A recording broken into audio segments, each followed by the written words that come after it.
तो आज हम लोग शुरू कर रहे हैं एक ऐसी न्यूज़ के बारे में जो कि काफ़ी ज़्यादा डिबेटेबल है और इसमें बहुत आज से 50 सालों से 50 क्यों 70 साल हो गए 70 सालों से इस पर बड़ी चर्चा होती आ रही है कि जो न्यूक्लियर वेपन्स हैं ये होने चाहिए कि नहीं होने चाहिए।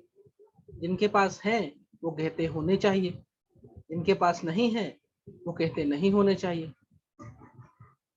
करंट अफेयर्स में ये न्यूज़ इसलिए आ गई क्योंकि एक संधि बनी है जिसका जिसका मेन एम है कि जो न्यूक्लियर वेपन्स हैं उनको प्रोहिबिट करो, न्यूक्लियर वेपन्स को प्रोहिबिट करो। Treaty on prohibition of nuclear weapons मतलब जिसके पास ये न्यूक्लियर वेपन्स हैं, जिन देशों पर, भारत के पास न्यूक्लियर वेपन्स है, पाकिस्तान के पास है, चाइना के पास है और भी और देशों के पास है, तो जिनके पास ये न्यूक्लियर वेपन है वो इसका उपयोग बंद कर दें, इसका उपयोग ही बंद कर दें।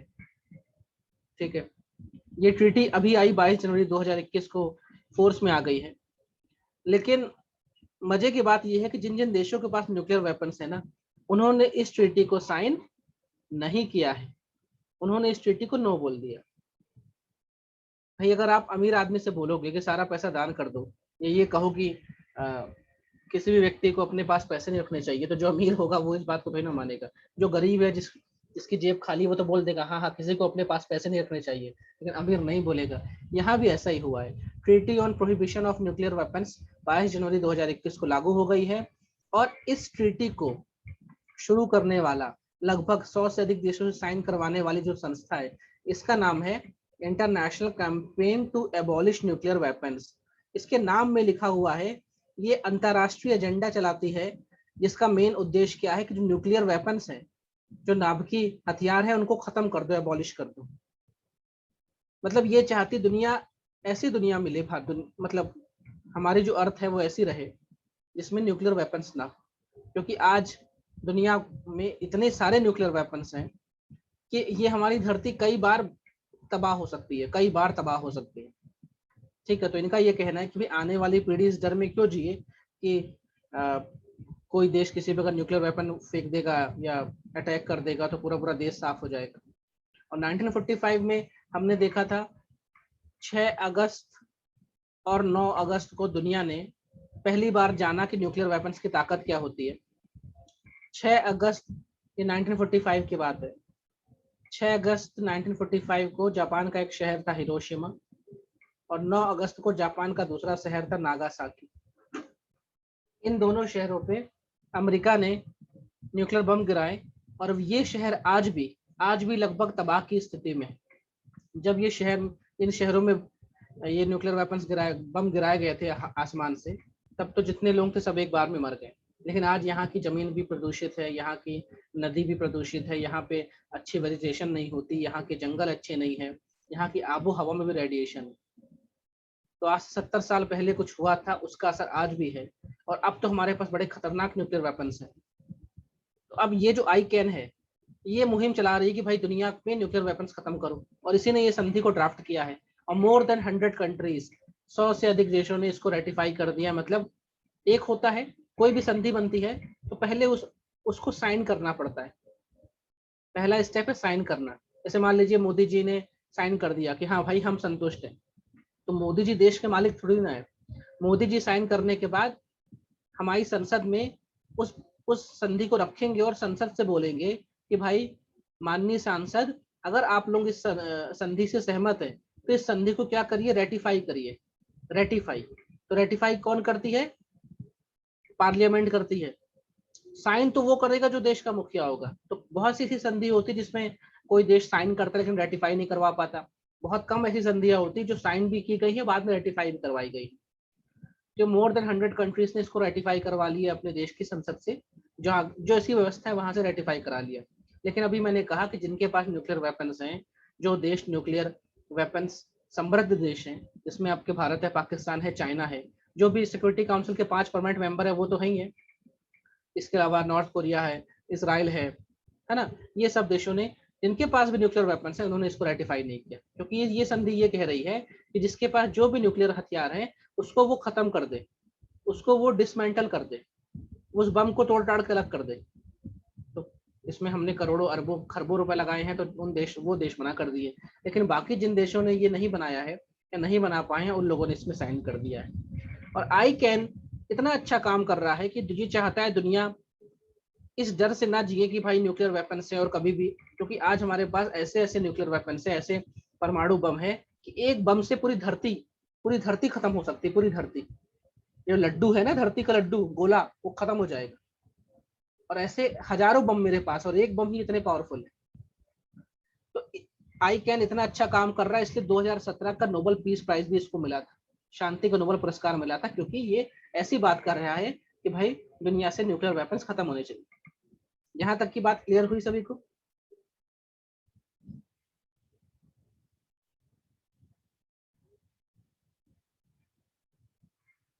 रिप्लाई करिए।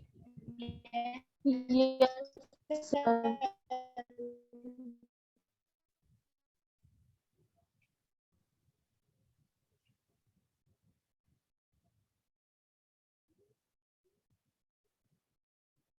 अब सवाल ये है कि इसमें कौन रेटिफाई नहीं किया, तो सिंपल सी बात है कि जिन देशों के पास न्यूक्लियर वेपन्स है उन्होंने इसमें रेटिफाई नहीं किया।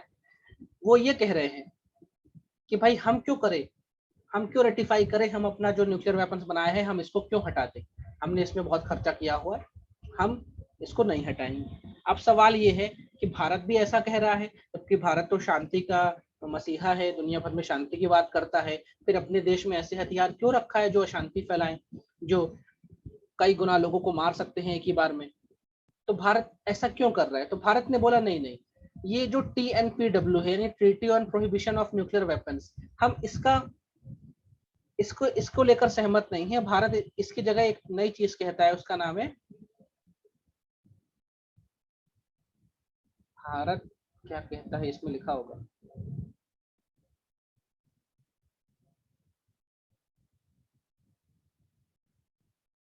देखिए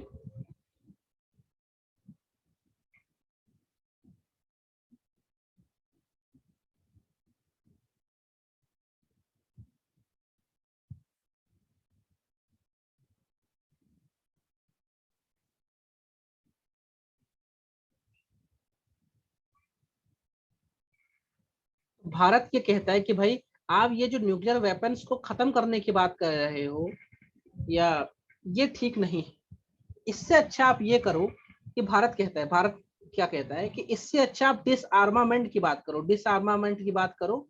डिसआर्मामेंट क्या होता है? जैसे मान लीजिए एक सैनिक है, एक सोल्जर है, उसके हाथ में बंदूक है, जब तक उसके हाथ में बंदूक है तब तक वो आर्म्ड है, लेकिन हमने उससे कहा अपनी बंदूक नीचे रखो, यानी अपने वेपन्स नीचे रखो। तो हमने, इसका मतलब है कि हमने उसको डिसआर्म किया, मतलब अपने हथियार को नीचे कर दो, नीचे रख दो, उनका उपयोग मत करो।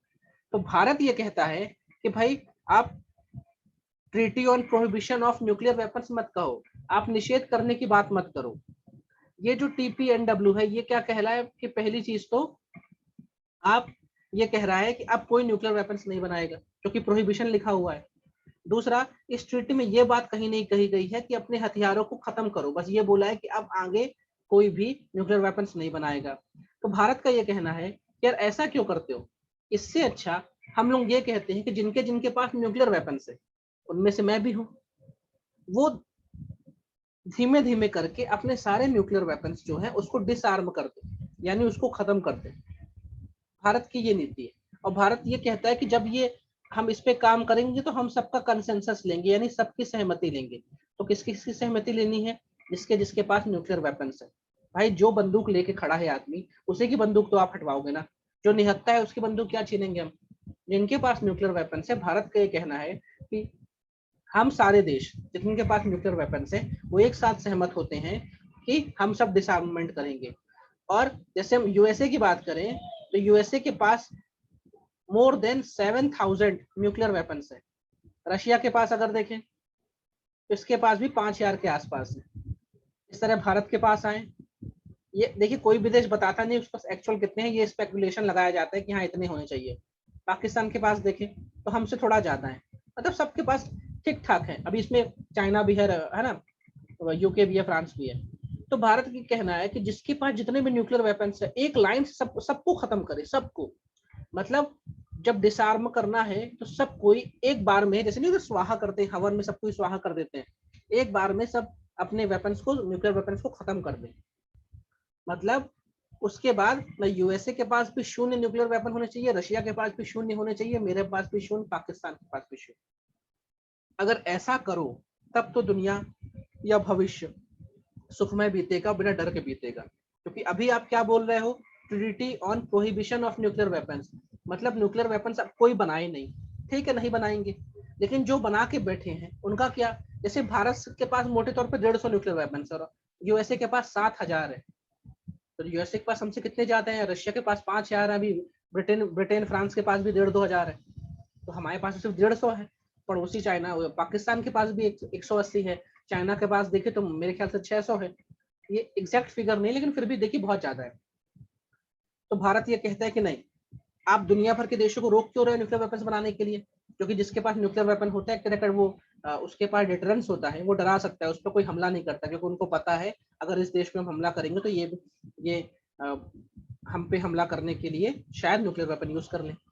तो पहली चीज तो आप दुनिया को रोको नहीं न्यूक्लियर वेपन बनाने के लिए, भारत कहता है। और अगर रोकना है तो जितने भी देश के पास न्यूक्लियर वेपन है ना, सबके सब एक बार में अपने न्यूक्लियर वेपन को त्याग दे, छोड़ दे, खत्म कर दे, सबके पास शून्य होना चाहिए। ये भारत का क्या है, स्टैंड है। भारत TPNW को क्यों नहीं मान रहा? क्योंकि भारत बोल रहा है कि हम nuclear weapon convention in the conference of डिसआर्मामेंट की बात कहो, और जितने लोगों के पास न्यूक्लियर वेपन्स हैं सब एक बार में अपने न्यूक्लियर वेपन्स को डिसआर्म्ड कर दें। आपको जानकर शायद आश्चर्य होगा कि जिन जिन देशों के पास न्यूक्लियर वेपन्स है सबके सब देश अपनी आर्थिक क्षमता के हिसाब से अपने न्यूक्लियर वेपन्स को हमेशा तैयार रखते हैं। मतलब मिसाइलों में तैयार रखते हैं, सबमरीन में तैयार रखते हैं, ग्राउंड स्टेशन में तैयार रखते हैं, कभी भी मौका पड़े तो फटाक से लॉन्च करते हैं। और उन ये जो न्यूक्लियर वेपन्स हैं इनको रेडी रखने में भी अरबों रुपए खर्च हो जाता है, रेडी रखने में भी। भाई समझ लो आपके पास एक कार है, उसका आपने इंजन चालू करके रखा है, उसका बंद नहीं कर रहे कभी, क्या पता कब चलना पड़े, इसलिए आपने हमेशा अपनी कार चालू रखी है। तो कार चालू रहेगी तो वो तो पेट्रोल खाएगी ना। इस डर से दुनिया भर के हर देश ने अपने न्यूक्लियर वेपन्स को तैयार रखा है, रेडी रखा है, कभी भी लॉन्च करना पड़े। लॉन्च किया नहीं किसी ने पिछले 50 सालों से, 1945 के बाद से कोई लॉन्च नहीं किया है, लेकिन फिर भी देखो कब से तैयार हो, इसमें अरबों खरबों रुपया खर्च होता है। लेकिन ये डर तो बना ही रहता है। जैसे आज भारत चाइना एक आमने सामने खड़े हैं, ये डर तो दोनों के बीच में है कि भाई कल को दिमाग खराब हो तो चाइना हम पे न्यूक्लियर वेपन दाग दे, हम उस पर दाग दे। लेकिन ऐसा नहीं कि सिर्फ भारत और चाइना ही इससे घायल होंगे। आपके न्यूक्लियर वेपन इतने ज्यादा मजबूत है कि पूरे पूरे साउथ एशिया को खत्म कर देंगे, पूरी धरती हिल जाएगी। तो डर तो है, और इसीलिए TPNW ने बोला है कि अब कोई भविष्य में न्यूक्लियर वेपन्स नहीं बनाए। तो हमने बोला यार और लोगों को बनाने से क्यों रोक रहे हो, इससे अच्छा जिनके पास है सबसे छीनो ना। ये भारत का वर्जन है। तो हमें जब भी आंसर लिखना है, इंटरव्यू में बोलना है, प्रीलिम्स में स्टेटमेंट आएंगे, तो हमें भारत का हमेशा पक्ष मजबूत रखना है। ठीक है, हमें भारत को गुनहगार नहीं साबित करना है। कितने ने रेटिफाई किया, कितने ने साइन किया, याद नहीं रखना है, ये सब हमेशा चेंज होता रहता है। लेकिन क्या चीज है ये आपको जानना है। यहाँ तक की कहानी क्लियर हुई सभी को?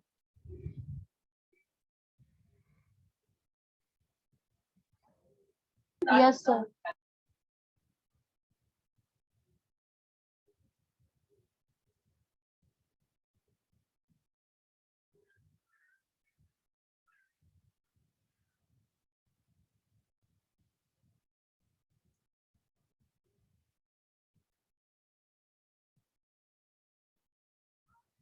अब देखिए ये जो देश है, US, Russia, UK, France, China, ये तो पांचों परमानेंट मेंबर सिक्योरिटी काउंसिल है। इनके पास न्यूक्लियर वेपन है।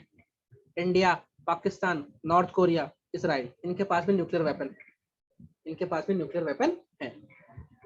हुआ ये कि ये जो पांचों देश हैं, अब देखिए इनकी थोड़ी शरारत देखिए।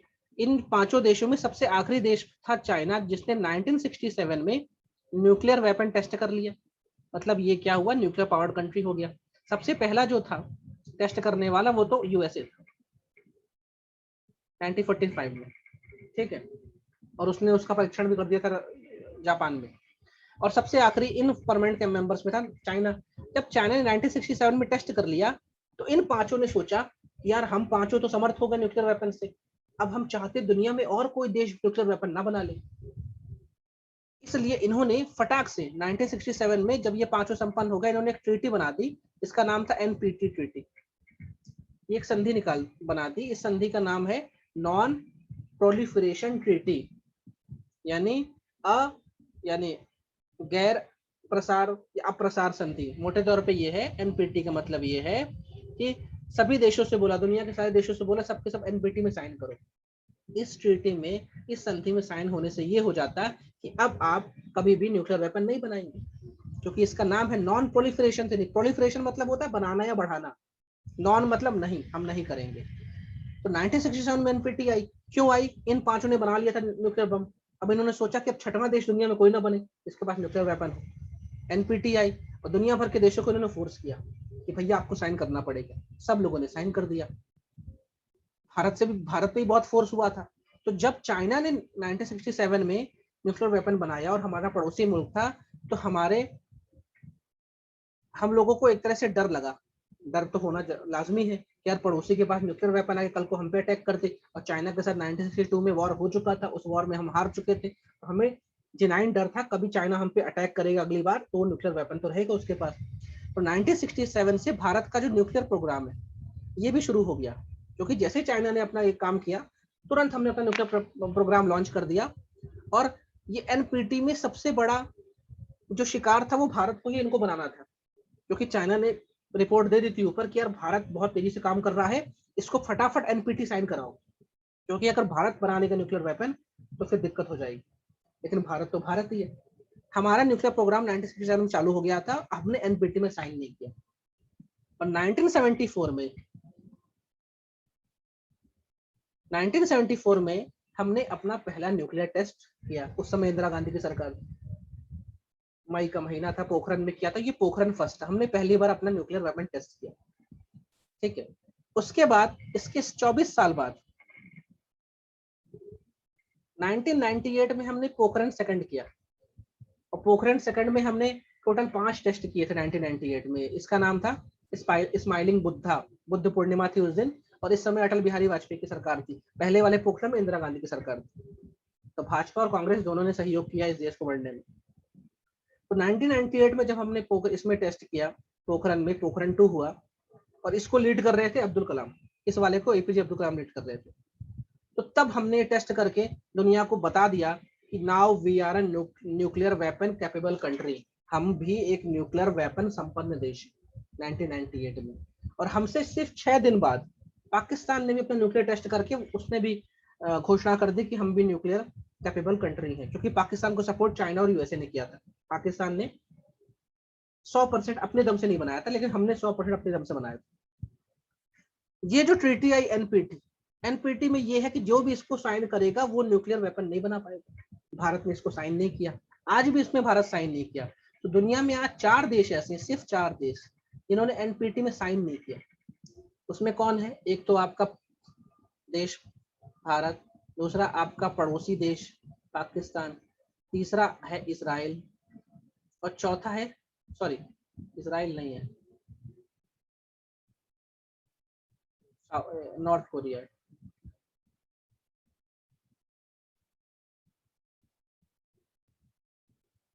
इजराइल ही है, सॉरी इजराइल, और चौथा है साउथ सूडान। South Sudan. ये 4 देश हैं दुनिया में जिन्होंने एनपीटी में कभी साइन नहीं किया। मतलब ये देश खुला बोलते हैं कि हम न्यूक्लियर वेपन बनाएंगे, और इसमें इंडिया और पाकिस्तान ने 1998 में ही घोषणा कर दी कि हमने न्यूक्लियर वेपन बना लिया। इजराइल के पास है लेकिन अभी बताता नहीं है, साउथ सूडान भी के पास नहीं है लेकिन लगा हुआ है। तो एनपीटी का मेन खेल आप जान गए कि भारत को रोकने के लिए हुआ था। आज भी भारत ने एनपीटी में साइन नहीं किया। फिर क्या हुआ? इसी बीच में एक नई ट्रीटी आई, इसका नाम था सीटीबीटी ट्रीटी। सीटीबीटी ट्रीटी, इसका फुल फॉर्म है comprehensive test ban treaty. Comprehensive test ban treaty. इसमें इसका क्या मतलब है? असल में देखिए, जो हमारे पास रेडियो एक्टिव एलिमेंट है, चाहे हमारे पास यूरेनियम हो, चाहे प्लूटोनियम हो, चाहे थोरियम हो, ये रेडियो एक्टिव है। इनमें हम न्यूट्रॉन की बम्बार्डमेंट कराते हैं, न्यूट्रॉन इनकी ओर फेंकते हैं, फिर ये कई टुकड़ों में तोड़े जाते हैं, जिसे हम कहते हैं न्यूक्लियर फिजन या नाभिकीय विखंडन। उसके बाद निकलती है लॉट्स ऑफ एनर्जी। उसी एनर्जी से हम चाहे तो बिजली बना ले, चाहे तो बम बना ले। लेकिन न्यूक्लियर वेपन बनाने के लिए ना, ये जो न्यूक्लियर बम है उसको बनाने के लिए हमें एक निश्चित प्रोसेस अपनानी पड़ती है। और उस निश्चित प्रोसेस में क्या होता है, जो यूरेनियम होता है, यूरेनियम का सबसे ज्यादा उपयोग होता है। यूरेनियम को एक निश्चित परसेंटेज तक हमें उसको एनरिच करना पड़ता है। एनरिच मतलब एक तरह से साफ करना पड़ता है, हाथ से साफ नहीं करते, एक प्रोसेस होती है। प्योर यूरेनियम मतलब एक निश्चित परसेंटेज तक हम अगर उसको एनरिच कर देते हैं, इसका मतलब मान लो कोई देश है, मान लो अभी कौन है, ईरान ही है। अगर ईरान, हमें पता चल रहा है कि ईरान ने एक पर्टिकुलर परसेंटेज तक यूरेनियम को एनरिच कर लिया है, इसका मतलब ईरान न्यूक्लियर वेपन बना रहा है। क्योंकि बिजली बनाने के लिए इतना ज्यादा प्योर यूरेनियम हमें नहीं चाहिए होता, लेकिन बम बनाने के लिए यूरेनियम की प्योरिटी बहुत ज्यादा होती है, इसीलिए इसको हम कहते हैं एनरिचमेंट करना। जितना ज्यादा एनरिचमेंट उतना ज्यादा प्योरिटी। तो बम बनाने के लिए एक निश्चित प्रोसेस अपनानी पड़ती है जिसका नाम है कॉम्प्रिहेंसिव, मतलब एक समेकित प्रोसेस। जैसे आप लोग अभी तैयारी कर रहे हैं तो आपने एक प्रोसेस अपनाई हुई है कि प्रीलिम्स भी निकालेंगे, फिर मेंस निकालेंगे, फिर इंटरव्यू निकालेंगे, फिर नौकरी पाएंगे। ऐसा नहीं कि सीधे इंटरव्यू देख के नौकरी पा जाएंगे। कॉम्प्रिहेंसिव टेस्ट बैन ट्रीटी जो है, कि भारत ने 1998 में जब परीक्षण किया उसके बाद ये आई है। ये भी लाने वाले ये बड़े देश, ये पांचों देश जो कि पहले से संपन्न है। इस ट्रीटी में ये है कि जो देश सीटीबीटी को साइन करेगा उसको यूरेनियम मिलेगा अपनी बिजली बनाने के लिए, लेकिन जो देश सीटीबीटी को साइन नहीं करेगा उसको यूरेनियम या न्यूक्लियर फ्यूल नहीं मिलेगा, नाभिकीय ईंधन नहीं मिलेगा। और हमारे देश में न्यूक्लियर रिएक्टर्स हैं जिसमें हम बिजली बनाते हैं, लेकिन भारत ने सीटीबीटी में भी साइन नहीं किया, क्योंकि इसमें भी यही है कि जो सीटीबीटी में साइन करेगा वो एक निश्चित परसेंटेज तक एनरिच नहीं कर पाएगा अपना यूरेनियम। और अगर हम निश्चित परसेंटेज तक अपने यूरेनियम को एनरिच ही नहीं करवाएंगे, संवर्धन ही नहीं करवा पाएंगे, तो हम बम बना ही नहीं पाएंगे। तो ये भी अपने हाथ कटवाने वाली बात है। एनपीटी मतलब क्या था कि कोई भी बम ही नहीं बनाएगा, नॉन प्रोलिफरेशन थ्योरी, गैर अप्रसार संधि, कोई भी नहीं बनाएगा और जिसके पास है वो किसी को देगा भी नहीं। और सीटीबीटी में क्या है, अगर बना लिया है तो अब वो नए नए तरह से या नए जिसे कहते हैं एक्सपेरिमेंट नहीं करेगा।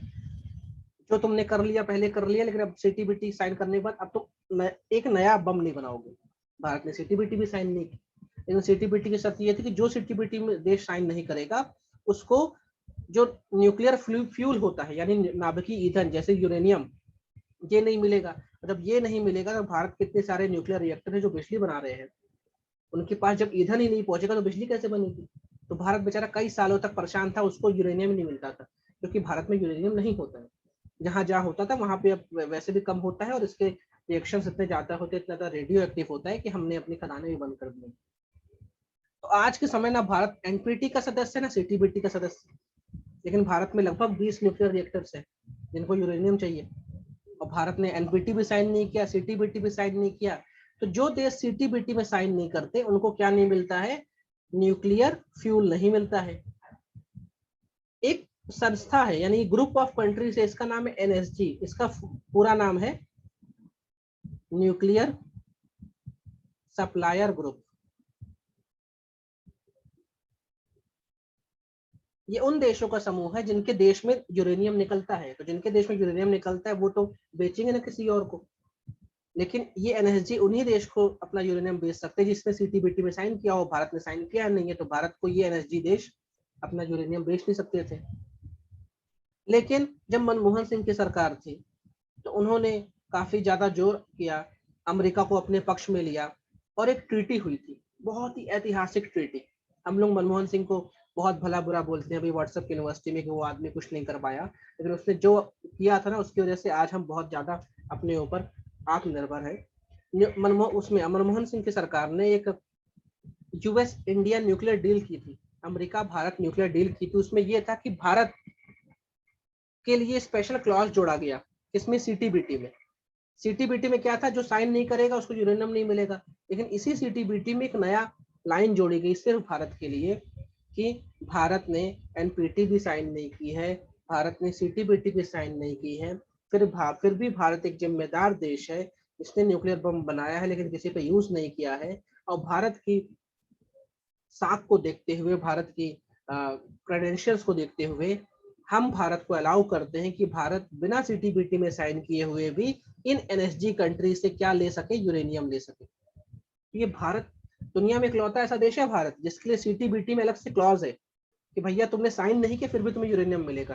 तो आज एनएसजी कंट्री हमें यूरेनियम देती है, जबकि हमने सीटीबीटी और एनपीटी दोनों में साइन नहीं किया। तो ये उस मनमोहन सिंह की काबिलियत थी कि उसने अपनी बात मनवा ली बिना दोनों ट्रीटी को साइन किए हुए। तो भारत ने आज ना सीटीबीटी साइन की हुई ना एनपीटी साइन की हुई है। दोनों क्यों बनी है, इनका रीजन क्या, ये मैंने क्लियर कर दिया। यहाँ तक की कहानी क्लियर है सभी को?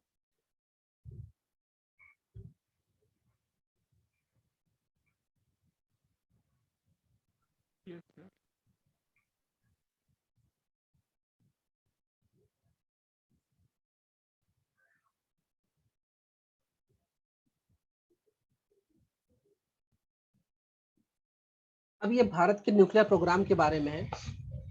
मैंने आपको समझा दिया 1967 में क्यों शुरू हुआ, ये आपको क्लियर है। उस समय चाइना ने कर दिया था, एनपीटी बन गया था। हमने पहला कब किया 1974 में 18 मई को, दूसरा कब किया 11 मई को 1998 में। ये सब हमने कर लिया। टोटल आज तक हमने छह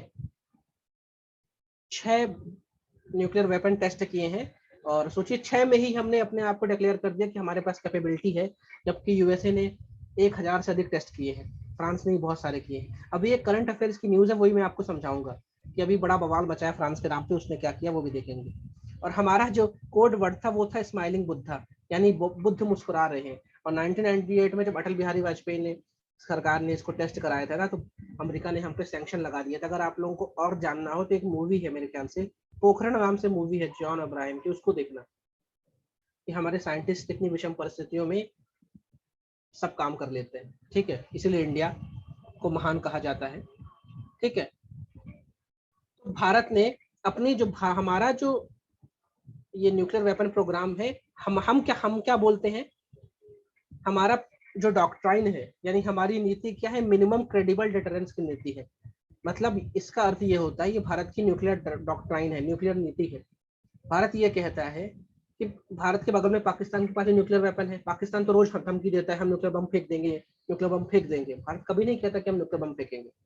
चाइना न्यूक्लियर कैपेबल देश है, माने हमारे दो पड़ोसी के पास न्यूक्लियर वेपन है।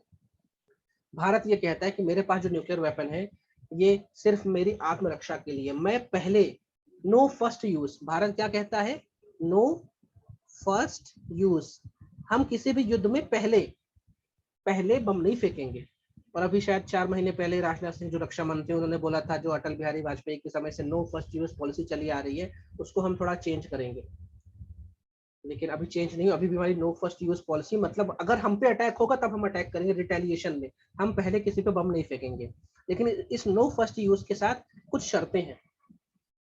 वो शर्त ये है, लेकिन अगर हम पर केमिकल वेपन से अटैक हुआ या बायोलॉजिकल वेपन से अटैक हुआ, ठीक है, अगर हम पे मान लो किसी देश ने हम पे कोई ऐसी जहरीली गैस फेंक दी, या हम पे कोई बायोलॉजिकल वेपन, जैसे मान लो कोविड-19 मालूम चले कि चाइना ने अपनी लैब से बनाया है और उसने भारत में फैलाया था भारत के लोगों को मारने के लिए, बायोलॉजिकल वेपन है। तो अगर हम पर ये अटैक हुआ, और इसके साथ एक और है, विदेश में विदेश में हमारे लोगों पर अटैक हुआ, हमारे लोग मतलब जैसे मान लो हमारी एम्बेसी है, हमारे दूतावास है, विदेश में जो भी दूतावास होते हैं ना, वो उस देश की प्रॉपर्टी होती है। जैसे मान लीजिए पाकिस्तान में भारत की एम्बेसी है, तो जितने एरिया में, जितने प्लॉट में वो बिल्डिंग बनी है, वो प्लॉट भारत का है, वहां भारत के नियम चलते हैं। उस तरह जिस तरह पाकिस्तान की एम्बेसी नई दिल्ली में बनी, तो मान लो अगर 10,000 स्क्वायर फीट में बनी है, तो 10,000 स्क्वायर फीट की जमीन नई दिल्ली की पाकिस्तान के अंडर में आती है, तो वो भी हमारी जमीन है। तो विदेश में हमारी जमीन पर अगर हम पर अटैक हुआ, या विदेश में हमारे सोल्जर्स पर अटैक हुआ, तो हम न्यूक्लियर वेपन से अटैक करेंगे।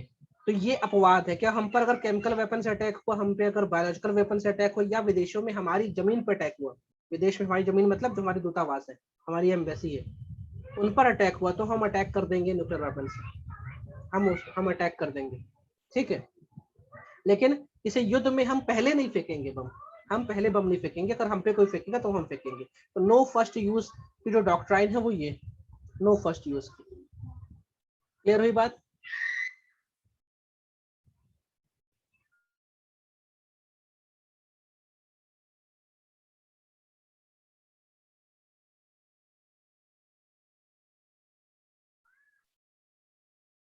Yes sir. एक शब्द है यहाँ पे न्यूक्लियर ट्राइड।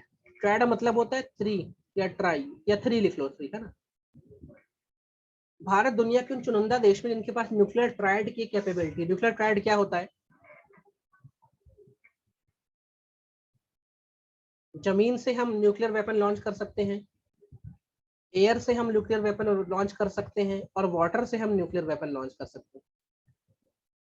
इसे कहते हैं न्यूक्लियर ट्रायड। जिन देशों के पास ऐसी कैपेबिलिटी होती है कि वो जमीन से भी न्यूक्लियर वेपन दाग सकते हैं, एरोप्लेन हवा से भी न्यूक्लियर जो दाग सकते हैं, और पानी से यानी अपने एयरक्राफ्ट कैरियर से, अपनी सबमरीन से न्यूक्लियर वेपन दाग सकते हैं, उसे कहा जाता है न्यूक्लियर ट्रायड। मतलब हमारे पास 100% रिटेलिएशन करने की कैपेबिलिटी। मालूम चले मान लो पाकिस्तान ने हम पर अटैक कर दिया, और हमारे सारे न्यूक्लियर वेपन्स वाले ठिकानों पे उसने बम गिरा दिए, फिर भी हमारी सबमरीन जो पानी के अंदर है ना, वो भी वापस अटैक कर सकती है। मतलब तुम हमें पूरा भी खत्म कर दोगे तब भी हम तुम्हें खत्म ही कर देंगे। इसे कहते हैं मैड। इस शब्द को कहते हैं मैड। मैड मतलब पागल नहीं, लेकिन कुछ पागल जैसा ही है। मैड मतलब क्या होता है, मतलब भारत के साथ देखिए, आप अगर हमारे जमीन पे अटैक करेंगे तो हम एरोप्लेन से आप पे अटैक कर देंगे। अगर हमारे एरोप्लेन को भी तुमने मारा है, जमीन पे भी अटैक कर दिया, तो भी हमारे पानी के अंदर जो सबमरीन घूम रही ना, हम उससे आपको अटैक कर देंगे। मतलब आपने हमको छेड़ा तो आपका तबाह होना कन्फर्म है। इसे कहते हैं मैड। इसका फुल फॉर्म होता है mutually assured destruction. Mutually assured destruction मतलब आपने हमको मारा तो ध्यान रखिएगा, आपकी तबाही निश्चित है, आपकी बर्बादी निश्चित है। आपको म्यूचुअली म्यूचुअली मतलब आपने हमको किया तो हम आपको करेंगे, इसे कहते हैं म्यूचुअल होना। एश्योर्ड मतलब गारंटी है 100%। डिस्ट्रक्शन मतलब तुम बचोगे नहीं, हम तो डूबेंगे सनम, तुम वो भी डूबेंगे। तो भारत का न्यूक्लियर ट्रायड आने की वजह से भारत के पास मैड की पावर है, मैड की। आम भाषा में कह सको तो भारत पागल भी है। पागल है, आप छिड़ के तो देखो, हम पानी के अंदर से मारेंगे। पाकिस्तान न्यूक्लियर ट्रायड कंट्री नहीं है, भारत है। चाइना भी न्यूक्लियर ट्रायड है, लेकिन पाकिस्तान नहीं है। तो ये भी हमने। अब जमीन से हम न्यूक्लियर वेपन कैसे लॉन्च कर सकते हैं, हमारे पास कौन से फाइटर प्लेन से जो न्यूक्लियर वेपन लॉन्च कर सकते हैं, और हमारे पास कौन सी सबमरीन है जिससे हम न्यूक्लियर वेपन लॉन्च कर सकते हैं, ये आपका होमवर्क है। इसको सर्च कर लेना, लिख लेना अपनी कॉपी में कि हमारी कौन सी सबमरीन है, कौन से फाइटर प्लेन से, और कौन सी जमीन से हम कैसे लॉन्च कर सकते हैं। ठीक है, क्लियर हुई बात मेरी? Yes, sir.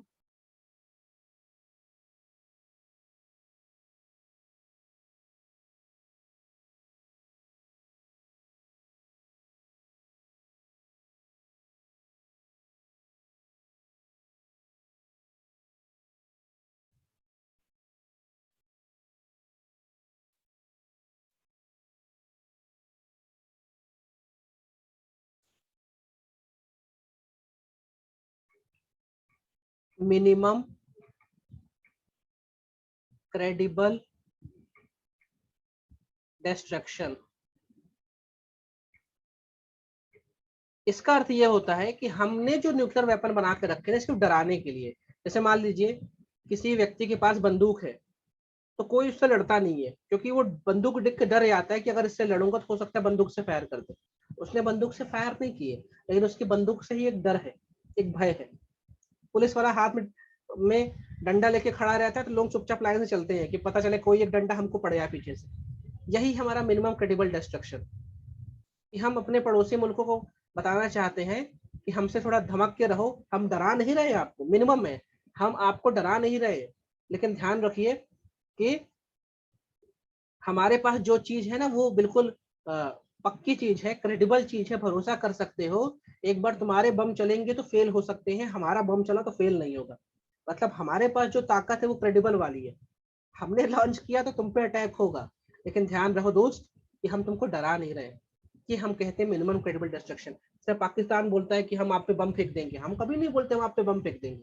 लेकिन पाकिस्तान जानता है कि भारत जो नहीं कहता है वो भी करता है। ठीक है, तो ये है मिनिमम क्रेडिबल डिस्ट्रक्शन। अब मैंने ये आपके सामने ये ब्लैंक स्क्रीन क्यों खोली है, तो थोड़ा अभी लेटेस्ट एक दिन पहले का करंट अफेयर्स देख लेते हैं। फ्रांस, जो हमारा इस समय बड़ा सच्चा मित्र होके उभर रहा है, बेचारा मुसीबत में फंस गया है। फ्रांस जो है, अच्छा इसके लिए मैं, चलिए, है ना, फ्रांस जो है यूरोप में देश है। ये मैंने यूरोप बनाया, ये बना है फ्रांस। लेकिन आपको जान के आश्चर्य होगा कि फ्रांस देखने में तो बड़ा छोटा सा है, लेकिन पूरी दुनिया भर में, ये नॉर्थ अमेरिका है, ये साउथ अमेरिका है, ये अफ्रीका है, पूरी दुनिया भर में फ्रांस की बहुत सारी कॉलोनी है, बहुत सारी कॉलोनी है फ्रांस की पूरी दुनिया भर में। ये समझ लीजिए दुनिया का हर एक समुद्र में फ्रांस की कोई ना कोई कॉलोनी है या कोई ना कोई एरिया है।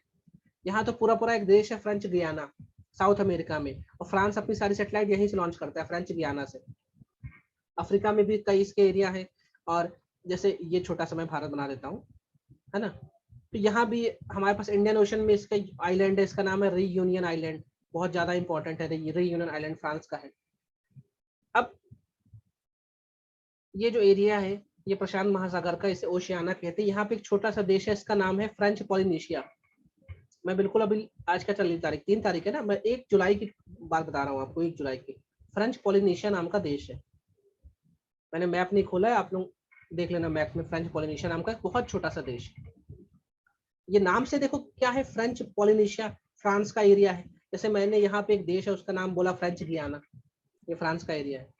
तो फ्रांस ने जो भी न्यूक्लियर वेपन टेस्ट किए, फ्रांस एक न्यूक्लियर कैपेबल कंट्री है, और 1955 के आसपास ही न्यूक्लियर वेपन इसने सब टेस्ट कर लिए। तो फ्रांस ने अपने सारे न्यूक्लियर वेपन जो टेस्ट किए ना, इस छोटे से देश में टेस्ट किए, इस छोटे से देश में। ये एक आइलैंड देश है, बहुत छोटा सा देश है, बहुत छोटा सा। ठीक है, जैसे हम जानते हैं ब्रिटेन के ने बहुत सारे देशों को कॉलोनी बना के रखा, वैसे फ्रांस ने बना के रखा था। ब्रिटेन के साथ अच्छी बात ये थी कि उसने लगभग सारे देशों को आजाद कर दिया, लेकिन फ्रांस ने बड़े बड़े देशों को आजाद कर दिया, छोटे छोटे देशों को आज भी अपने अंडर में रखा हुआ है। मतलब अगर आप यहाँ पैदा हुए फ्रेंच पॉलिनेशिया में, तो बाय डिफॉल्ट आप कहाँ के नागरिक हो गए, फ्रांस के। ठीक है। अब इस फ्रेंच पॉलिनेशिया नाम के देश में फ्रांस ने अपने सारे न्यूक्लियर टेस्ट किए थे। जब यहाँ पे इतने सारे न्यूक्लियर टेस्ट किए तो यहाँ पे बहुत सारी रेडिएशन फैल गई। ये आज से 50 साल पहले की बात है। बहुत सारी रेडिएशन फैल गई, और मोर देन 50% यहाँ की जो आबादी थी वो इस रेडिएशन से ग्रसित हुई, बीमार पड़ी, और विकलांग भी हुई, और उनको बहुत तरह की बीमारी हुई। जैसे मान लीजिए भोपाल गैस कांड होने के बाद भी आज भी बहुत सारे गैस पीड़ित लोग हैं, गैस लगी है उनको। उस तरह फ्रेंच पॉलिनेशिया में बहुत सारे लोग पीड़ित हुए थे। किससे? ये फ्रांस ने जो यहाँ पे न्यूक्लियर वेपन टेस्ट किए थे। अभी क्या मुद्दा चला है, फ्रेंच पॉलिनेशिया के लोग ना प्रोटेस्ट कर रहे हैं और फ्रांस से बोल रहे हैं। फ्रांस का मुखिया कौन है? इमैनुअल मैक्रोन, ये फ्रांस के क्या है, राष्ट्रपति है। यहाँ के लोग प्रोटेस्ट कर रहे हैं, ऑनलाइन भी कर रहे हैं, ऑफलाइन भी कर रहे हैं, और ये बोल रहे हैं, तख्तियां लेके बैठ रहे हैं कि फ्रांस सरकार फ्रेंच पॉलिनेशिया को ना मुआवजा दे। मुआवजा मांग रहे। क्यों मुआवजा मांग रहे? यार आपने 50 साल पहले इतने सारे टेस्ट किए थे, उसकी वजह से बहुत सारे लोग विकलांग हो गए, हमारे यहाँ पे रेडिएशन फैला हुआ है, आज भी आबो हवा ठीक नहीं है, हमको पैसा तो हमको हर जाना दो, हमको कंपनसेशन दो। फ्रांस सरकार ने बोला, और इन्होंने बहुत सारा पैसा मांग लिया, $100 बिलियन मांग लिया। कितना पैसा मांगा याद मत रखो, लेकिन फ्रेंच पॉलिनेशिया कहाँ पे, ये ध्यान रखो, फ्रेंच पॉलिनेशिया पैसिफिक ओशन में है, ओशियानिक कंट्री है ये। इन्होंने पैसा मांगा। इमैनुअल मैक्रोन ने बोला। अब क्या हुआ, इमैनुअल मैक्रोन पे बड़ा प्रेशर आ गया, दुनिया भर के देश इसको ट्वीट कर रहे कि भैया फ्रांस के जो राष्ट्रपति हैं इमैनुअल मैक्रोन, ये माफी मांगी, जनता के सामने माफी मांगी, और सबसे बड़ी बात, जितना पैसा है मांग रहे ये दे। तो फ्रांस सरकार, भारत सरकार जैसे जैसे भारत सरकार ही बोल रही भाई कोविड में मरे हुए लोगों को हम पैसा नहीं दे सकते, वैसे फ्रांस सरकार बोल रही इतना पैसा हम नहीं दे सकते, हाँ कुछ को देना है हम देंगे, लेकिन दूसरी बात, इमैनुअल मैक्रोन ने बोला हम माफी नहीं मांगेंगे। और क्यों मांगे, ये हमारा एरिया है ना, हम कुछ भी टेस्ट करें यहाँ पे। तो यहाँ के लोग तख्ती लगा के क्या लिख रहे हैं पता है, कि क्या तुम ऐसा टेस्ट पेरिस में कर सकते हो क्या, क्या तुम ऐसा टेस्ट यूरोप में कर सकते हो क्या? नहीं, क्योंकि वहां की जमीन खराब हो जाएगी, वहां का एटमॉस्फेयर विषैला हो जाएगा। अपनी जमीन बचा के रखो, अपना एनवायरनमेंट बचा के रखो, और हम मरने के लिए हम जैसे लोगों को छोड़ दो। ये बड़ी डिबेट चल रही है अभी कि फ्रेंच पॉलिनेशिया में, जो फ्रांस उस समय न्यूक्लियर वेपन स्टेट बनना चाह रहा था, तब उसने यहाँ बहुत सारे टेस्ट किए थे। उस टेस्ट की वजह से आज भी यहाँ का जो एनवायरनमेंट है, यहाँ का पानी है, यहाँ की आबो हवा दूषित है। और यहाँ के लोग कंपनसेशन मांग रहे हैं फ्रांस से $100 बिलियन की, और फ्रांस सरकार ने बोला हम देंगे, लेकिन एक बार में नहीं देंगे, और दूसरा हम सॉरी भी नहीं बोलेंगे, मेरा एरिया है, हम अपने एरिया में कुछ भी करें। तो ये कभी इशू चल रहा है फ्रेंच पॉलिनेशिया को लेकर। क्लियर हुई बात सभी को?